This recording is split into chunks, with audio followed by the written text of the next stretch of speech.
Pelajaran eh, minggu ini judulnya adalah mengapa interpretasi atau tafsiran diperlukan.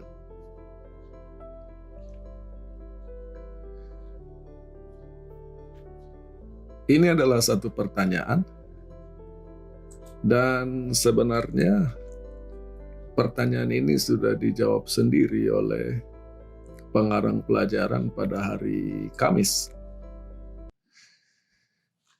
Di pelajaran hari Kamis dikatakan bahwa, atau ditulis di sana bahwa bahasa Inggrisnya issue, bahasa Indonesianya seringkali disebut masalah, walaupun issue bukan masalah. Mungkin lebih baik saya menggunakan istilah topik. Topik penafsiran Alkitab sangat vital terhadap kesehatan teologis dan misiologis dari gereja. Bahkan, tanpa penafsiran yang benar terhadap Alkitab, tidak akan ada kesatuan doktrin dan ajaran. Dan dengan demikian, tidak akan terjadi kesatuan di dalam gereja dan di dalam misi kita. Teologi yang buruk dan menyimpang akan menuntun kepada misi pelayanan yang kurang dari kebenaran dan menyimpang. Kalau kita hendak memberi pekabaran kepada dunia, tetapi kita sendiri bingung dengan arti dari pekabaran itu, bagaimana kita bisa dengan efisien menyampaikan pekabaran tersebut kepada mereka yang perlu mendengarnya? Jadi sebenarnya pertanyaan ini sudah dijawab sendiri oleh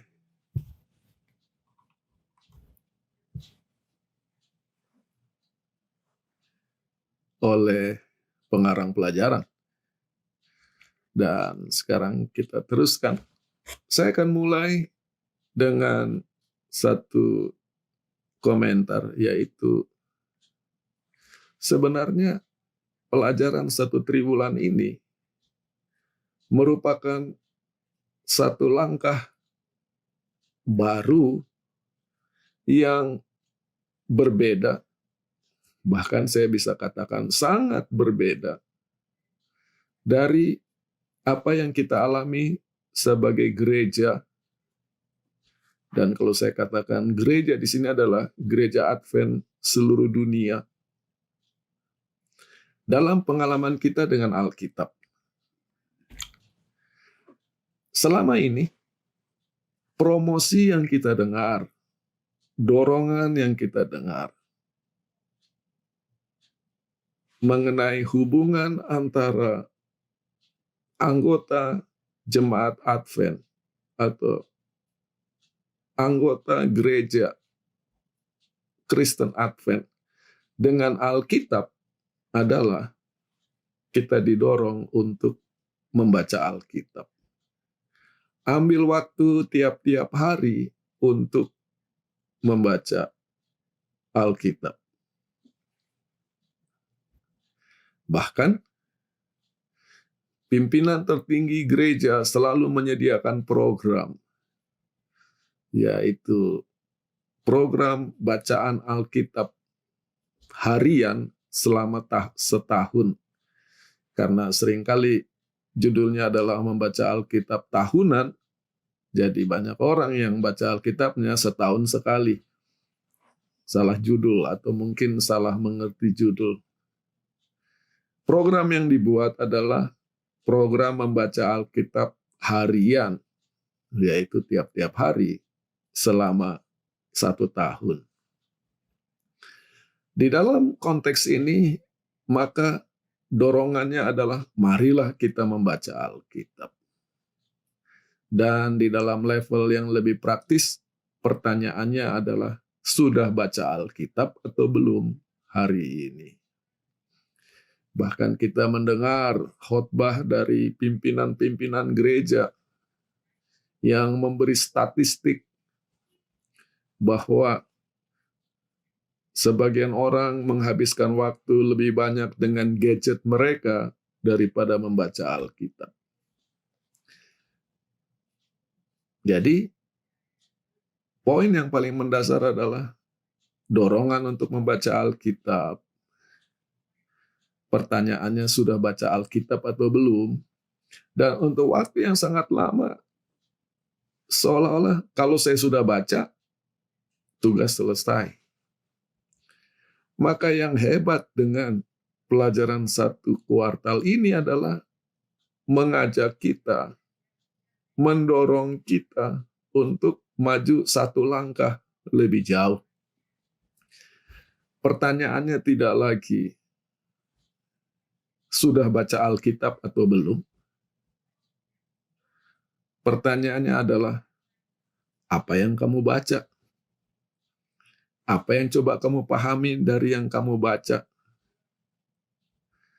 Jadi kalau dulu saya bisa baca Alkitab secara cepat, browsing, targetnya 1 hari sekian ayat, sudah baca selesai, merasa tugas sudah selesai, maka sekarang kita dituntut untuk memberi waktu lebih banyak, yaitu waktu membaca apa yang saya baca. Apa saya coba memahami apa yang saya baca? Apa ada pengertian baru yang saya temukan ketika saya membaca pada hari ini? Dan itu adalah satu hal yang radikal.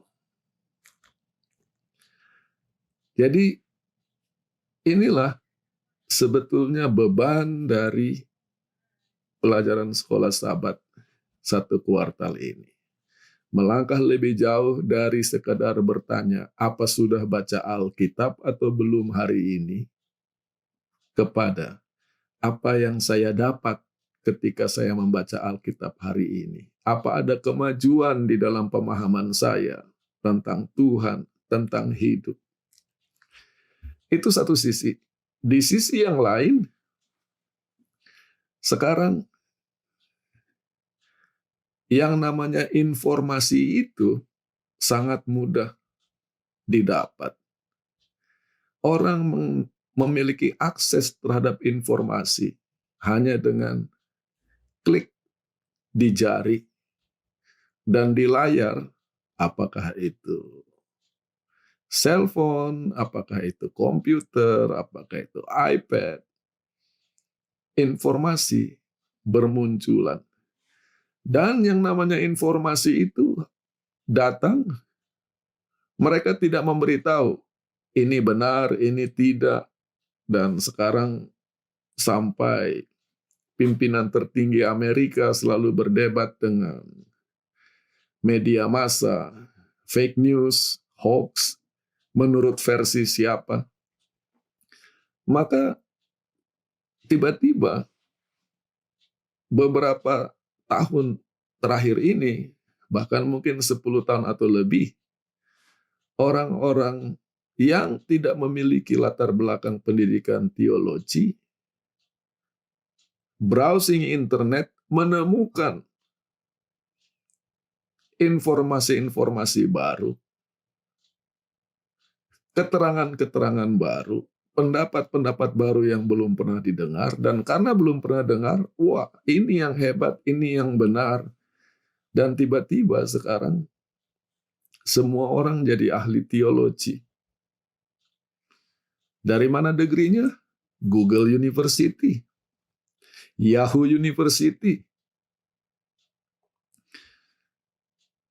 Yang mana banyak orang, atau YouTube University. Yang mana banyak orang pengetahuannya jadi lebih banyak, lebih luas, lebih dalam dengan menyelidiki Google, Yahoo, dan YouTube, dan media lain. Yang mana dulu teologi itu eksklusif untuk mereka yang pergi ke perpustakaan, dan perpustakaan yang menyediakan buku-buku teologi itu sangat terbatas. Itu hanya elit yang bisa membahas Alkitab. Sekarang tiba-tiba informasi teologi Alkitab bertebaran dengan sangat luas. Maka sekarang pelajaran satu kuartal ini, cara melakukan interpretasi itu penting. Baik, kita teruskan.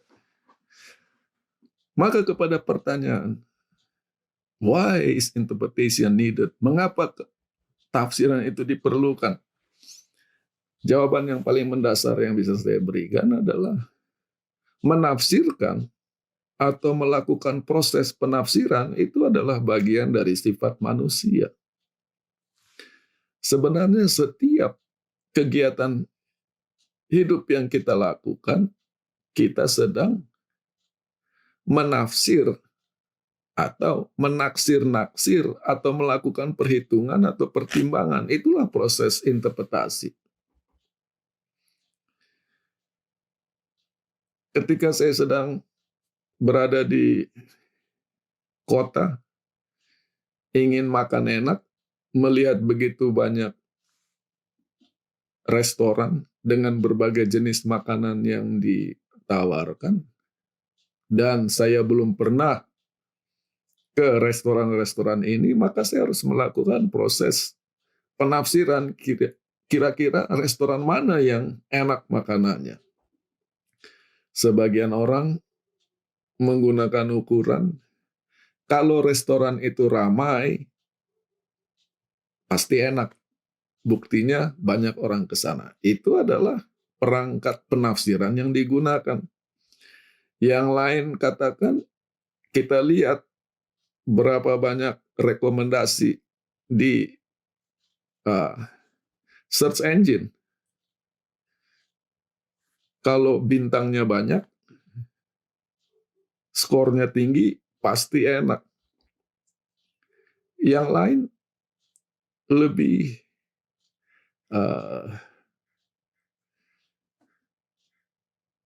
berani di dalam melakukan uji coba. Ini restoran sepi dan kelihatan belum ada yang rekomendasikan. Mungkin saya menjadi orang pertama yang akan memberi rekomendasi, maka nanti saya punya pengikut dan pembaca di saya punya media sosial gadget jadi banyak. Jadi hanya mau makan di mana saja kita melakukan penafsiran. Kita masuk kerja, lihat teman sekerja satu ruangan, melihat wajah mereka, melihat gerak-gerik mereka, kita sudah melakukan interpretasi. Kenapa dia begitu? Maka yang mau saya katakan, why is interpretation needed? Interpretation is a part of being human. Interpretation is a part of human nature. Dan segala sesuatu yang kita lakukan. Jadi kalau sampai untuk urusan sehari-hari saja kita harus melakukan penafsiran, apalagi sehubungan dengan Alkitab yang dianggap sebagai jalan kehidupan, penuntun kepada keselamatan, terang kebenaran. Dan di sini saya akan memberi satu komentar, apa definisi sesat? Kesesatan adalah suatu situasi di mana saya kira ini benar, ternyata tidak benar. Itulah sebabnya perlu interpretasi. Mudah-mudahan karena saya bicara sendirian, tidak bisa melihat audiens, tidak bisa melihat reaksi dan respon, saya jadi keenakan bicara sendiri. Mudah-mudahan tidak kepanjangan seperti yang lalu-lalu. Kalau di gereja saya bicara dan saya lihat orang tunduk semua, lalu yang lain bicara ke sana kemana, saya tahu mereka sudah bosan, saya berhenti. Tapi ini saya cuma bicara di depan diri sendiri, jadi ya bisa kepanjangan. Mungkin kalau sudah mulai terasa panjang, sudah bisa kasih tahu saya, bisa di chat, Pastor, Ingat waktu dan jangan sampai lupa diri.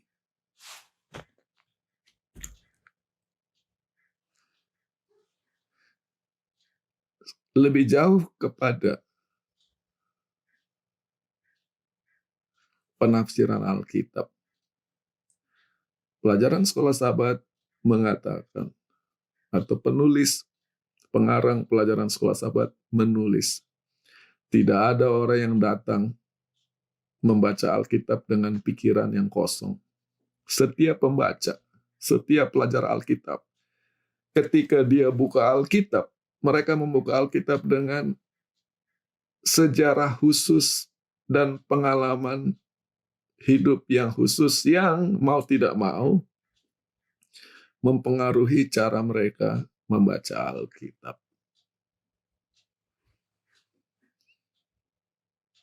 Kalau orang yang hidupnya senang terus, aman, terlindung,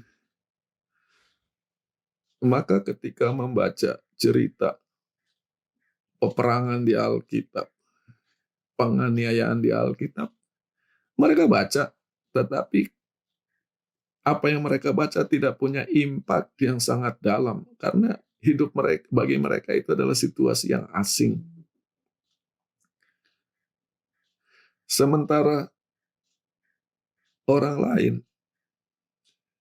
yang hidupnya selalu di dalam zona peperangan, orang yang dibesarkan di dalam keluarga yang orang tuanya dan anggota keluarga adalah abusive,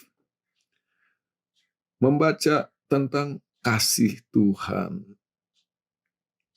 pemeliharaan Tuhan, perhatian Tuhan. Mereka membaca, tapi sambil lalu karena mereka tidak pernah merasakan apa artinya dikasihi, memperoleh perhatian. Di sini penafsiran, interpretasi menjadi perlu. Jangan sampai pengalaman pribadi saya menjadi blok menghalangi untuk menikmati Alkitab lebih jauh, oleh karena pengalaman hidup saya tidak pernah mengalami apa yang ditawarkan dalam bacaan yang sedang kita baca.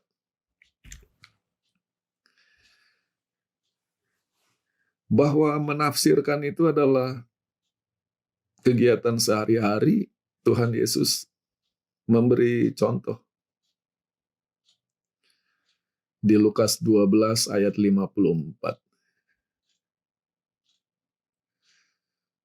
Apabila kamu melihat awan naik di sebelah barat, segera kamu berkata, akan datang hujan. Dan hal itu memang terjadi. Dan apabila kamu melihat angin selatan bertiup, kamu berkata, hari akan panas terik. Dan hal itu memang terjadi. Jadi melihat langit, melihat arah hembusan angin, melihat awan, sudah merupakan satu proses penafsiran, kata Tuhan Yesus. Jadi jangan berpikir bahwa interpretation, penafsiran, itu murni hanya kegiatan teologi dan Alkitab. Itu adalah kegiatan sehari-hari. Nanti kita akan kembali ke ayat ini dan kita akan menafsirkan ayat ini.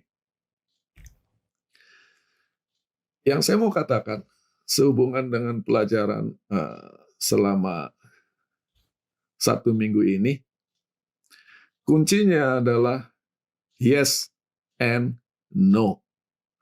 Untuk setiap topik harian, apakah itu hari Minggu tentang presupposisi atau praduga, pelajaran hari Senin tentang penterjemahan dan penafsiran, pelajaran hari Selasa, Alkitab dan kebudayaan, pelajaran hari Rabu,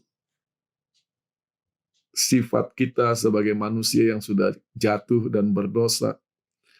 Kepada semua judul ini dan keterangannya, pendekatan yang terbaik adalah yes and no. Karena seringkali kita senang sesuatu yang lebih pasti. Kalau yes, yes. Kalau no, no. Jelas. Tapi bagaimana dengan yes and no? Belum apa-apa, sekarang kita sudah berurusan dengan menafsirkan keterangan pelajaran sekolah sahabat. Mengapa approach-nya adalah yes and no? Mau kita akui atau tidak? Kita terima atau tidak? Yang namanya Alkitab adalah produk budaya Ibrani. Kalau mau diperluas, produk budaya Asia. Produk budaya Timur. Jadi secara budaya yang namanya Timur itu adalah benua Asia dan Afrika. Cara berpikir Timur. Sedangkan yang Barat, benua Eropa, benua Amerika, benua Australia. Nah, kita sering lupa bahwa penulis Alkitab itu adalah orang Asia, orang Timur. Karena misionari semua datang dari Barat, kita kira Petrus, Yohanes, Paulus orang Barat semua. Dan adalah seorang ahli teologi dari Norwegia, namanya Thorleif Baumann. Dia menulis buku pada tahun 1960. Oke, bukunya ditulis sudah lama, diterbitkan pada tahun 60. Judulnya, Cara Berpikir Ibrani dibandingkan dengan cara berpikir Greka. Jadi, ini adalah dua kubu cara berpikir yang seringkali berbeda.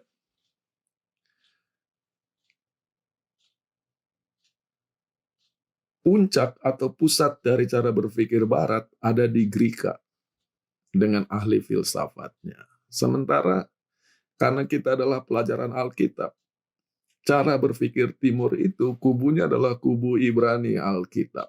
Tapi kita bisa kembangkan lebih luas. Cara berpikir Buddha, Hindu, bahkan Islam, itu semua adalah cara berpikir Timur. Nah, yang paling sederhana, cara berpikir Barat atau Greka itu sifatnya abstrak, sifatnya teoretikal, teori. Dan yang namanya teori itu adalah teori abstrak. Dan kalau segala sesuatu bentuknya abstrak, tidak nyata dan hanya di level teori, maka sangat mudah untuk bicara sesuatu yang ideal dan sempurna. Sementara cara berpikir Ibrani itu sifatnya praktikal, yaitu apa yang terjadi dalam kehidupan sehari-hari. Dan suatu yang ideal secara teori belum tentu sama dengan sesuatu yang ideal secara sehari-hari praktis. Contoh, kalau kita menggunakan pendekatan teori abstrak, maka yang namanya rumah tangga bahagia, yang namanya rumah tangga damai, yang namanya rumah tangga yang tidak pernah ada persoalan, tidak pernah saling salah mengerti, tidak pernah saling menyakiti, itu mungkin. Kenapa mungkin? Karena levelnya teori. Secara teori itu mungkin. Maka berdasarkan pendekatan Barat, yang namanya rumah tangga bahagia itu harus damai selama-lamanya, tenang selama-lamanya. Cara berpikir Timur yang mana praktis, tidak mungkin ada orang berumah tangga itu damai selama-lamanya. Boleh jadi kami berdua dalam keadaan damai, tetapi persoalan hidup di tempat pekerjaan, di tempat pergaulan, dari keluarga yang lebih besar, membuat kedamaian yang kami nikmati jadi terganggu. Jadi yang namanya dalam ideal teori kenyataan, yang namanya damai selama-lamanya itu tidak mungkin. Cara berpikir timur, cara berpikir barat, itu mungkin. Maka apakah pernikahan yang ideal itu? Konsep barat. Pernikahan yang ideal adalah pernikahan yang damai selama-lamanya. Konsep timur. Pernikahan ideal itu adalah kemampuan untuk hidup damai di tengah-tengah berbagai persoalan, di tengah-tengah berbagai goncangan, di tengah-tengah berbagai pergumulan. Hebrew thinking dan Greek thinking. Maka sekarang yes or no. Bisa damai atau tidak? Menurut Greek thinking, bisa, absolut. Yes. Menurut Hebrew thinking, yes and no. Damai bisa, tetapi yang namanya kedamaian itu tidak selalu ada. Kedamaian itu bisa terganggu. Ini yang saya maksud tadi, pendekatan yes and no. Bisa diambil ilustrasi lebih banyak lagi, tapi kita tidak punya waktu. Maka sekarang, tentang pelajaran hari Minggu, yaitu praduga, presupposition. Yaitu pemahaman waktu saya membaca Alkitab, mungkin atau tidak bahwa saya membaca Alkitab bersih dan terbuka.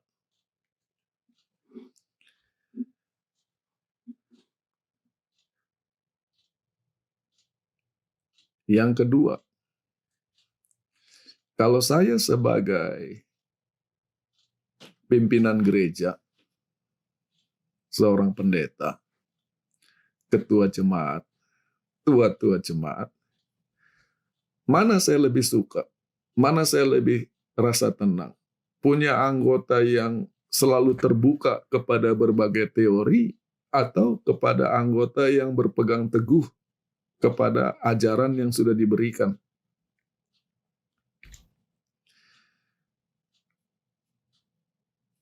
Contoh, di Alkitab, di Kisah pasal 17 ayat 10 dan 11.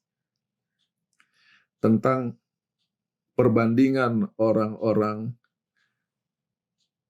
Berea dari orang Tesalonika.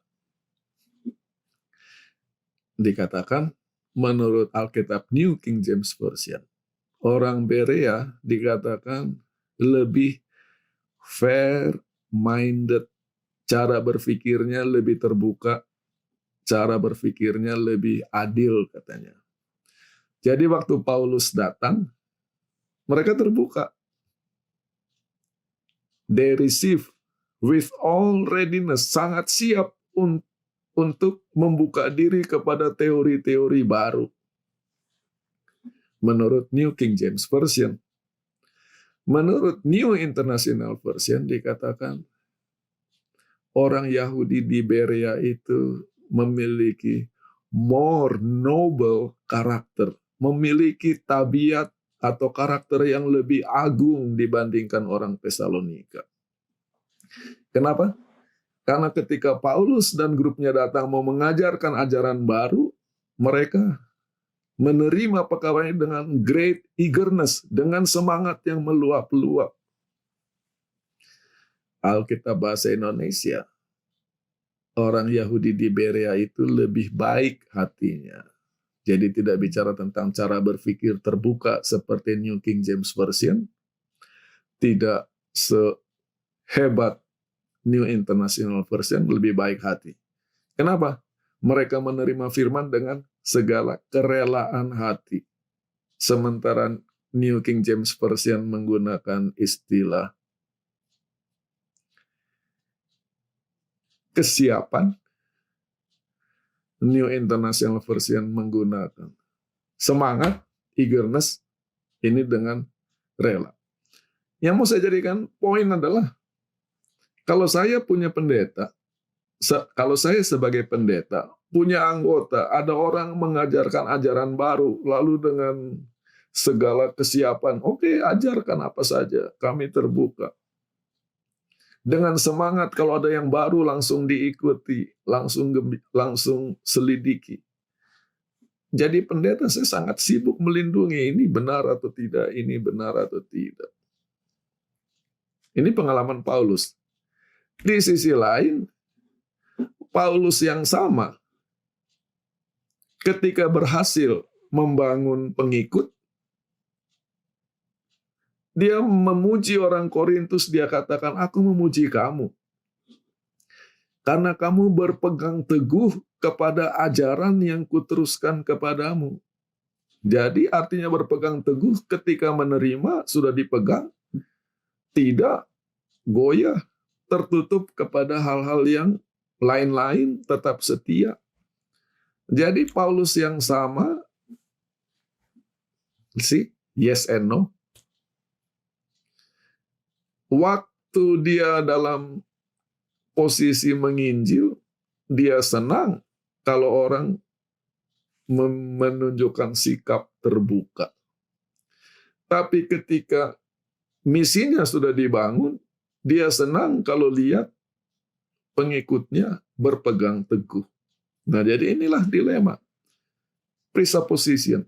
Kita itu harus setia dan jangan goyah dari yang sudah kita tahu, atau kita harus terbuka. Yes and no. Dari satu segi kita harus setia. Di dalam kesetiaan itu kita harus terbuka. Di dalam segala keterbukaan kita harus ingat kesetiaan. Itu yang saya maksud. Yes and no. Supaya kelihatan hebat, salah satu orang yang dikenal sebagai sangat cerdas di dunia ini mengatakan, yang namanya manusia itu adalah bagian dari suatu keseluruhan. Dan yang namanya keseluruhan itu kita sebut alam semesta. Dan kita sebagai bagian dari alam semesta itu kita terbatas oleh waktu dan tempat. Contohnya, kita hidup di akhir atau setengah tahun 1900-an sampai di bagian awal tahun 2000-an. Itulah waktu kita. Jadi kita tidak bisa hidup di tahun 100, kita tidak bisa hidup di tahun 3000. Tempatnya di mana? Di mana kita sedang hidup. Dan tempat dan waktu itu mempengaruhi cara kita mengalami hidup. Coba bayangkan kalau misalkan coronavirus terjadi di zaman belum ada radio, belum ada televisi, belum ada internet. Mana ada kebaktian dari rumah dan orang nonton TV secara streaming seperti ini. Yang dimaksud tadi, tempat dan waktu membuat cara kita mengalami pengalaman itu beda. Cara berpikir, cara kita merasakan sesuatu, menghayati sesuatu. Yang jadi masalah menurut Einstein adalah jangan sampai kita terpenjara oleh kita punya pengalaman hidup sampai kita tidak bisa terbuka kepada hal yang lebih luas dan mungkin lebih indah, lebih penting. Dari satu segi, keterbukaan penting, tetapi kita juga perlu fondasi supaya hidup itu aman, lancar, dan predictable. Kita perlu kesetiaan. Bagaimana setia dan terbuka pada saat yang sama. Pelajaran hari Senin. Ketika kita baca Alkitab, mau tidak mau, kita harus akui bahwa Alkitab yang kita baca itu adalah Alkitab terjemahan. Saya jadi ingat guru saya, Dr. Stefanovic, yang mana dia berasal dari Bosnia, tapi waktu dia masih guru saya, dia adalah orang Yugoslavia, yang mana mereka bicara bahasa mereka sendiri. Dia cerita waktu dia sekolah di Andrews University, lalu orang tuanya dia undang untuk ke Andrews supaya lihat kehidupan dia di sana. Waktu masuk gereja, ayahnya yang merupakan anggota awam yang sangat aktif di gerejanya di Yugoslavia berbisik kepada Dr. Stefanovic, kenapa semua lagu Sion yang bahasa Yugoslavia diterjemahkan ke bahasa Inggris? Tentu saja ini adalah cerita guyon, cerita sekedar guyon. Jadi karena saya baca Alkitab pakai bahasa Indonesia, saya menyanyi lagu-lagu rohani dalam bahasa Indonesia, saya sampai berpikir bahwa Tuhan itu orang Indonesia dan Tuhan mengekspresikan dirinya dalam bahasa Indonesia. Itulah sebabnya kalau saya harus berkhotbah dan hadirin saya ada orang yang tidak bisa bahasa Indonesia, saya katakan, saya minta maaf kepada Anda yang tidak bisa bahasa Indonesia, saya akan bicara dalam bahasa Indonesia karena bahasa Indonesia adalah bahasa sorga. Dari mana saya tahu? Karena di Alkitab saya baca Tuhan bicara bahasa Indonesia. Yang mana setiap orang, setiap language group, setiap kelompok bahasa berpikir bahwa Tuhan itu bicara dalam bahasa mereka. Mereka menghayati Tuhan pakai bahasa mereka. Yang mana pelajaran hari Senin mengingatkan bahwa Alkitab yang kita pegang itu diterjemahkan dari bahasa aslinya. Bahasa Ibrani, Perjanjian Lama. Sebagian kecil pakai bahasa Aram, buku Daniel dan buku Esra. Lalu bahasa Greka di Perjanjian Baru. Jadi setiap terjemahan adalah tafsiran. Selain itu, kita harus menafsir. Jadi katanya sangat baik kalau kita bisa baca bahasa asli Alkitab. Sangat baik kalau kita bisa membandingkan versi-versi Alkitab. Ya, pengarang pelajaran ini, dia orang Amerika, yang satu orang Jerman. Ya, Alkitab bahasa Inggris sangat banyak versi-versinya, jadi dia tinggal beli Alkitab atau pakai program Alkitab, dia baca, dia ngerti semua. Kalau kayak saya cuma bisa bahasa Indonesia, versinya cuma Alkitab terjemahan baru, ITB, atau terjemahan lama, mau hanya 2 atau Klinkert, itu saya sudah tidak pernah lihat. Jadi dia tidak terfikir bahwa banyak orang yang cuma punya satu bahasa. Maka, yes and no. Apakah bisa membaca Alkitab dalam berbagai versi baik? Sangat baik. Apakah bisa membaca Alkitab dalam bahasa aslinya baik? Bagus sekali. Tapi, apakah orang kalau tidak bisa bahasa Inggris dan tidak bisa bahasa Ibrani, bahasa Greka, tidak dapat berkat ketika baca Alkitab? Tidak sama sekali. Yes and no. Pentingnya bahasa dalam menafsir Alkitab. Pentingnya menafsir Alkitab. Kita kembali ke ayat tadi yang Tuhan Yesus gunakan. Kalau kamu melihat bahwa awan naik di sebelah barat, nah, maka kita harus menafsirkan ketika Yesus bicara itu dia di mana? Dia di Palestina.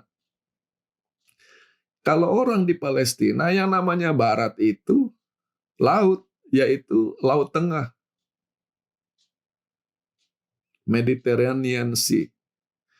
Maka kalau awan naik dari laut, akan datang hujan. Tapi kalau kamu lihat bahwa angin berhembus dari selatan, nah kalau di Palestina, selatan itu apa?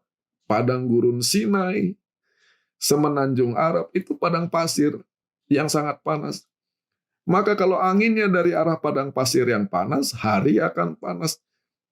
Jadi mau baca barat sama selatan saja kita sudah harus menafsirkan ini bicara lokasi di mana dan kenapa akibatnya bisa hujan dan bisa panas. Ini adalah proses penafsiran. Tapi sekarang datang kepada yang menarik. Perhatikan, ini ayat 54 dan 55. Ayat 56 dan 57. Setelah Yesus mengatakan, kamu lihat awan naik, kamu tahu akan hujan. Kamu lihat angin dari selatan bertiup, kamu tahu akan panas. Itu adalah proses penafsiran. Tiba-tiba Yesus mengatakan, hypocrites, yang mana dalam Alkitab bahasa Indonesia dikatakan, hai orang-orang munafik.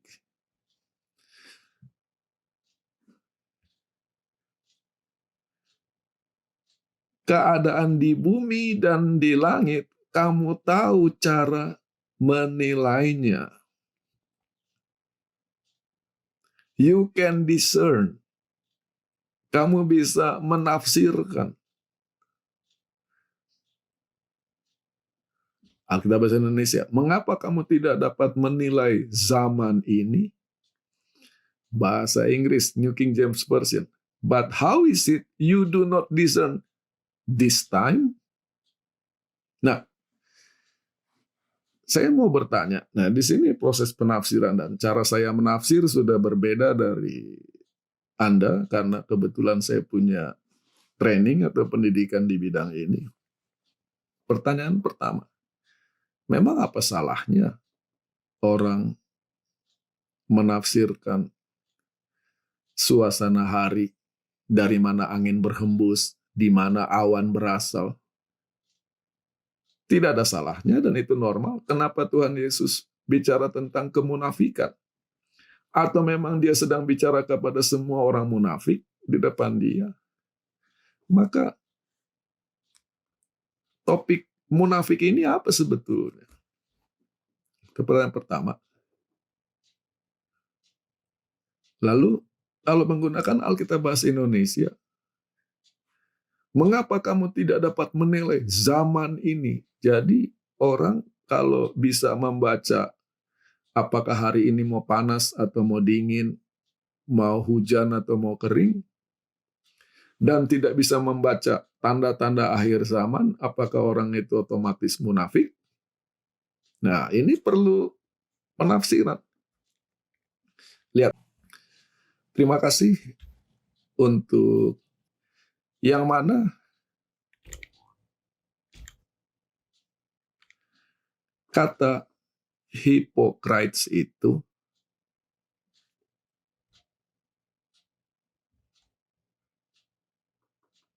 dari kata Hippokrates.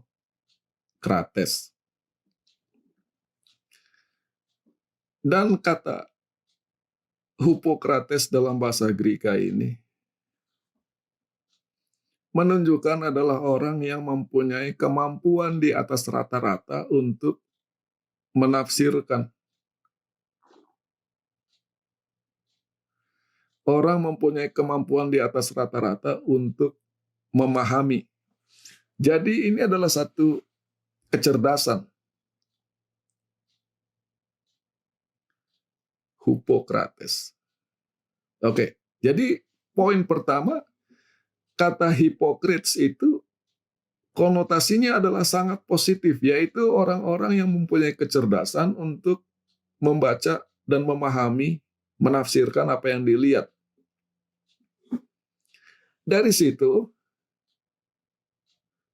istilah Hippokrates diterapkan kepada para aktor di panggung. Kenapa?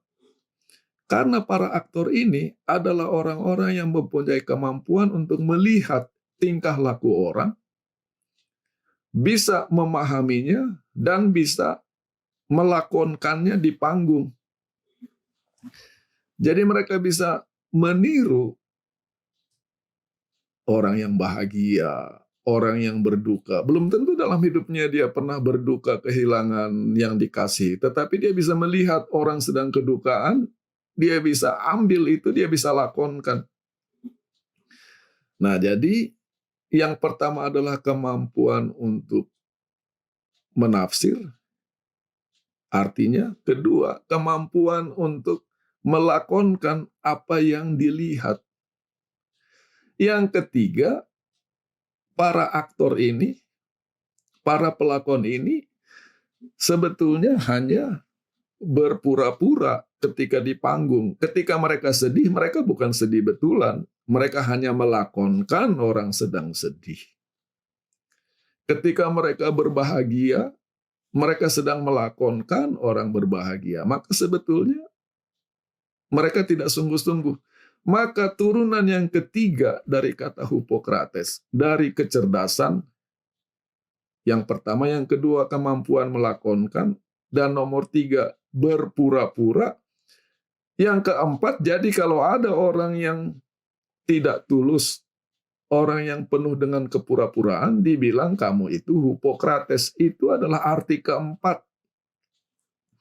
Maka membaca Lukas 12 ayat 56 ini, Hypocrites, ini positif atau negatif? Bahasa Indonesia jelas, munafik. Munafik adalah arti keempat dari kata Hippocrates, yaitu orang yang penuh dengan kepura-puraan. Tapi kalau kita mau baca, bisa jadi ini adalah arti level pertama, kecerdasan untuk menafsirkan, membaca sesuatu. Hai orang-orang yang sangat cerdas menafsirkan, kamu bisa menafsirkan tanda-tanda di langit dan tanda-tanda di bumi. Jadi ini bukan tentang kemunafikan, ini tentang kecerdasan untuk membaca. Nah, Alkitab bahasa Inggris New King James Version. Tetapi how is it? Bagaimana bisa? This time. Nah, kata this time itu bisa dibaca kali ini kamu tidak bisa menafsirkan apa yang kamu lihat. Artinya, kenapa kali ini kamu yang ahli menafsir itu, kamu gagal untuk melihat saya ini melakukan pekerjaan baik atau tidak baik? Saya ini benar atau salah? Nah, jadi kata this time lebih menunjukkan kepada suasana situasi ketika orang-orang yang biasa membaca alam ini, ketika melihat pekerjaan Tuhan Yesus, kok bingung, tidak seyakin kalau mereka membaca alam. Kan kamu ahli. Itulah sebenarnya ayat 57 mengatakan, yes, and why even of yourself do you not judge what is right? Maksudnya kamu nggak bisa melihat apa yang benar? Nah, jadi Alkitab Bahasa Indonesia adalah suatu proses penterjemahan dan penafsiran. Hai orang-orang munafik, mengapa kamu tidak bisa menilai zaman? Tiba-tiba artinya sudah jauh. Yang mana ayat 57, mengapa kamu tidak bisa memutuskan sendiri apa yang benar? Sama kalau kamu lihat, angin dari selatan itu akan panas, angin dari barat itu bawa hujan. Cobalah, lihat aja, saya bikin semua ini, benar atau salah? Sebetulnya cuma itu. Nah, yes and no. Apakah karena saya punya Alkitab Bahasa Indonesia yang Lukas 12 ayat 56 artinya begini, saya tidak akan selamat, saya akan kehilangan kebenaran? No.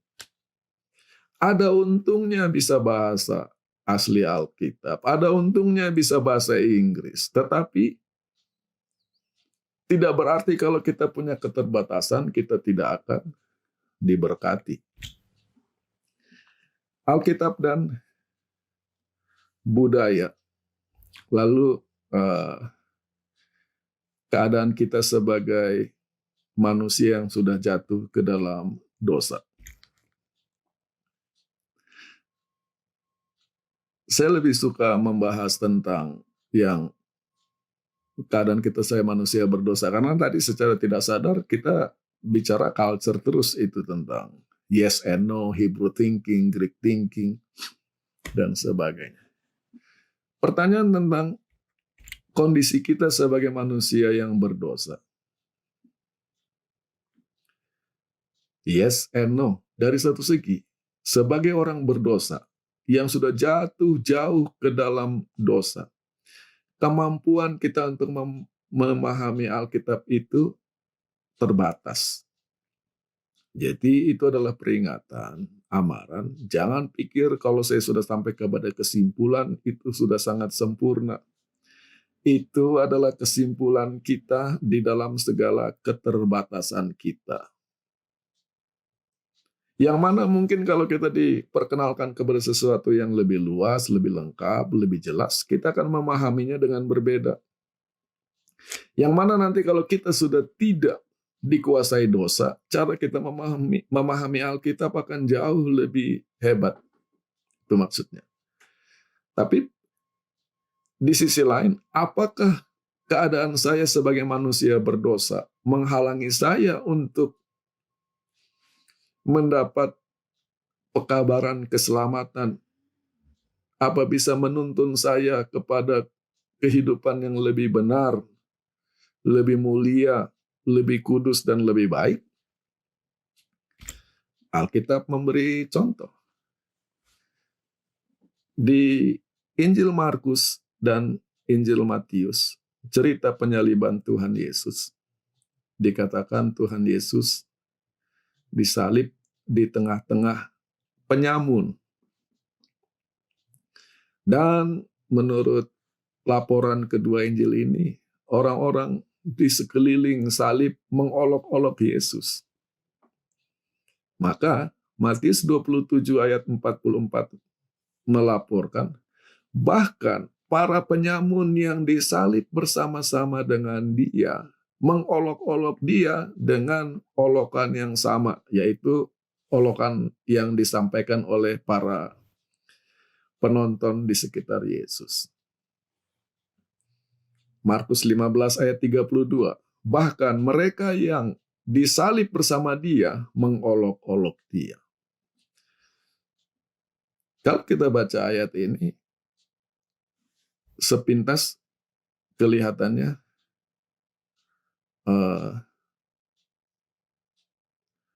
dua-dua penyamun sama-sama mengolok-olok dia. Tapi kalau kita pindah ke Injil Lukas, dikatakan bahwa satu dari kriminal, jadi Lukas menggunakan istilah kriminal bukan penyamun, yang disalib menghujat dia. Oke. Tapi ayat 40. Tetapi yang lain menjawab, menegur, dan berkata, kamu tidak takut Tuhan bahwa sekarang kamu sedang menjalani penghukuman? Kalau kita dihukum, memang kita layak. Inilah upah dari perbuatan kita. Tapi orang ini tidak melakukan kesalahan apapun. Lalu dia berkata kepada Yesus, Tuhan, ingatlah aku ketika engkau datang ke dalam kerajaan-Mu. Ini adalah proses penafsiran, yaitu dua orang yang secara generalis kita bilang, orang berdosa, penjahat yang sedang dihukum, tapi di dalam keadaannya sebagai orang berdosa, satu di antara mereka masih disanggupkan menafsirkan apa yang dia lihat tentang apa yang dialami oleh Yesus dan datang kepada kesimpulan yang benar. Bahkan dia katakan di ayat 42, Tuhan ingatlah aku ketika engkau datang ke dalam into your kingdom. Dia bukan bicara nanti kalau Tuhan datang, ingat saya, tetapi nanti Tuhan kalau engkau bangkit dan kembali ke sorga, biarlah engkau mengingat saya.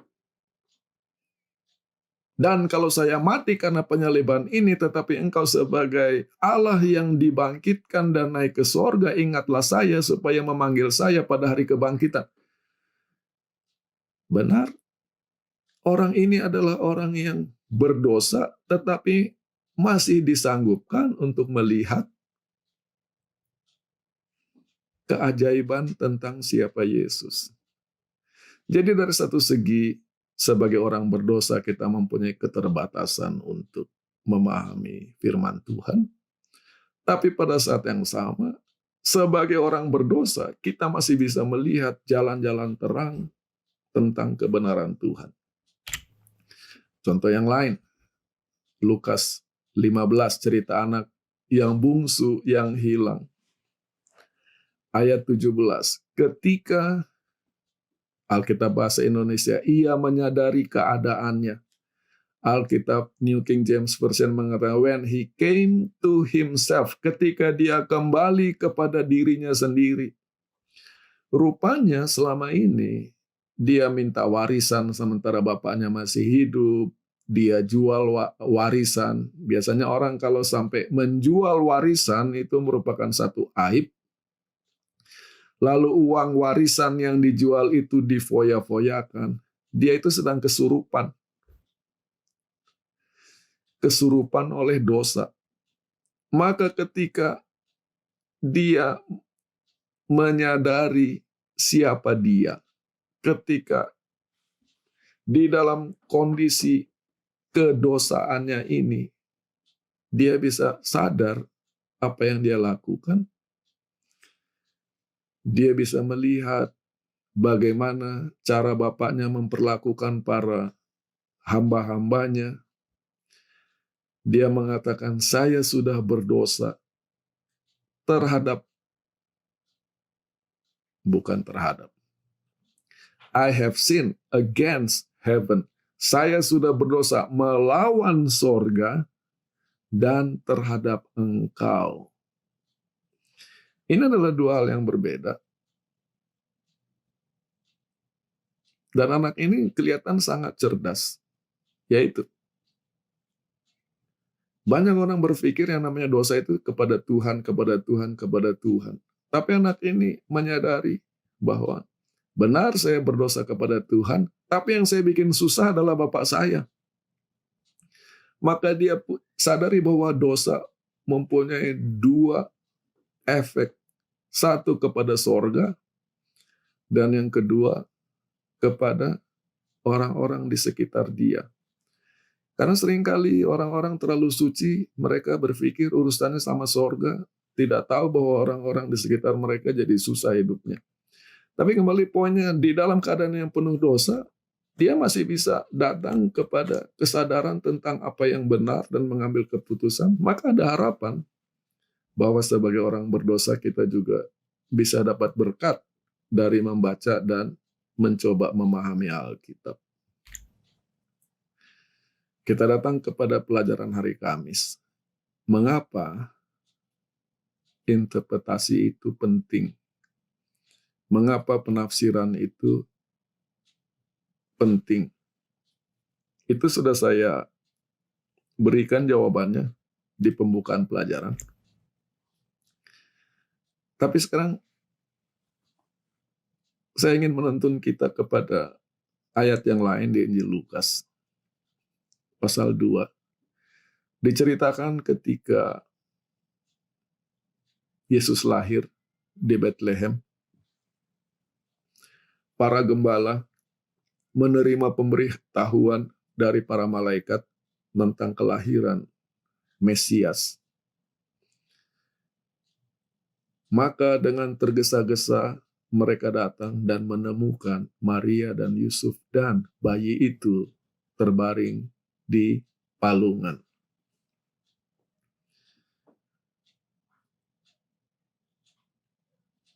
Ketika mereka melihat dia, mereka menceritakan apa yang mereka dengar tentang anak ini, yaitu pengumuman malaikat telah lahir di kota Daud, Juru Selamat. Dan ayat 18, maka semua yang hadir di situ terkagum-kagum akan apa yang diceritakan kepada mereka oleh para gembala. Ayat 19, Maria menyimpan semua ini dan merenungkannya di dalam hatinya.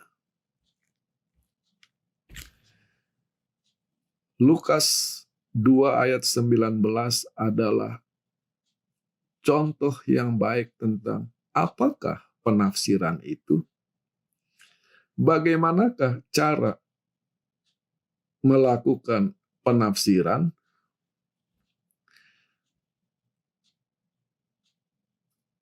Yang saya mau bahas di sini adalah kata bahasa Inggris ponder, yang Alkitab bahasa Indonesia menggunakan kata merenungkan. Yang mana orang kalau termenung-menung itu duduk pasif dan kelihatannya tidak berbuat apa-apa. Maaf, saya sedang dalam renungan. Yang mana bahasa aslinya, lihat sekarang, terjemahan dan penafsiran, itu adalah kata sumbalo. Dan kata sumbalo mempunyai nuansa arti yang bertingkat-tingkat. Nomor satu, sumbalo dari kata balo artinya membuang, sum itu berkumpul, maka sumbalo adalah satu proses ketika orang menebar atau membuang, lalu mengumpulkan kembali.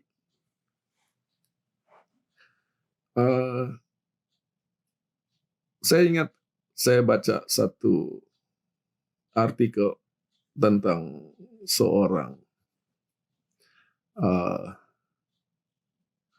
desainer atau ahli kain Indonesia. Saya tidak akan sebut namanya. Dia cerita, dia punya koleksi kain dari berbagai tempat di Indonesia itu sangat banyak. Dan kalau dia sedang punya waktu, yang dia lakukan adalah dia buka peti tempat menyimpan kain-kain itu. Lalu dia akan tebarkan, dia akan buka kain-kain terlipat itu di lantai. Lalu dia akan lihat satu persatu, dia akan pegang satu persatu, dia nikmati. Itulah sumbalo. Sesuatu yang disimpan dari waktu ke waktu, dikeluarkan, dilihat-lihat, dan disimpan kembali. Ya, saya tidak tahu, mungkin orang yang punya simpanan permata yang banyak, diambil, ditaruh, dilihat-lihat, ini belinya kapan, kenangannya apa, yang ini bagaimana dapatnya. Saya punya sedikit koleksi buku, hanya lihat judul-judul buku itu saya bisa mengingat, oh ini belinya waktu itu, oh ini waktu sedang ini. Sumbalo. Jadi, nomor satu, merenungkan Alkitab itu menikmati. Melihatnya sebagai sesuatu yang berharga untuk dilihat-lihat. Nah, habis itu ketika seseorang bisa membuka dan menutup, membongkar dan memasang, maka arti kedua adalah to have a conversation. With whom? With the object, bukan dengan orang lain. Jadi, kan kayak tadi itu orang membuka kain-kainnya. Dia kelihatan orangnya dari luar kelihatan sendirian lihat kain, tetapi di dalam pikirannya dia sedang mempunyai dialog dengan kain-kain ini, mengenang pengalamannya, belinya kapan, dari siapa, di mana. To have a conversation with the text. Lalu arti berikutnya, bercakap-cakap dengan diri sendiri, to bring together in one's mind. Dari yang berbeda-beda ini sekarang, hari ini ketika kain-kain ini saya lihat, apa kenangan baru yang saya bangun? Dibanding dulu waktu saya buka yang beberapa bulan lalu dan sekarang. Pengalaman baru apa? Nah, lalu pindah lagi kepada sumbalo adalah menghadapi. Dan kalau perlu menghadapi situasi yang eh, hostile. Hostile itu tidak menyenangkan atau kebencian, pertentangan, yang mana menunjukkan itu bisa digunakan untuk istilah orang menantang orang yang menyusahkan dia, melawan problem yang dia alami. Tapi secara interpretasi juga bisa, kalau ini ayatnya susah, jangan dibuang, jangan ditinggal, bergumul dengan ayat itu. Bahkan kata sumbalo, turunannya bisa berarti to fight with somebody. Itu adalah proses ketika membuang. Tetapi sekarang, ketika dari konsep membuang dan mengumpulkan, bisa membuang itu to contribute, menyumbang, menolong, to aid, to help. Maka kata ponder, kata merenungkan, itu adalah proses penafsiran dari Maria ketika mendengar cerita-cerita ini. Dia simpan di hati. Tapi dari waktu ke waktu dia keluarkan lagi secara abstrak. Kenangan-kenangan itu dan dia nikmati dan dia nilai. Dan hanya orang yang menikmati Alkitab akhirnya would be able to contribute, to aid, to help others. Dan itulah pelajaran Sekolah Sahabat untuk minggu ini. Kiranya bisa jadi berkat, menambah wawasan, bisa mengundang kenikmatannya menikmati Alkitab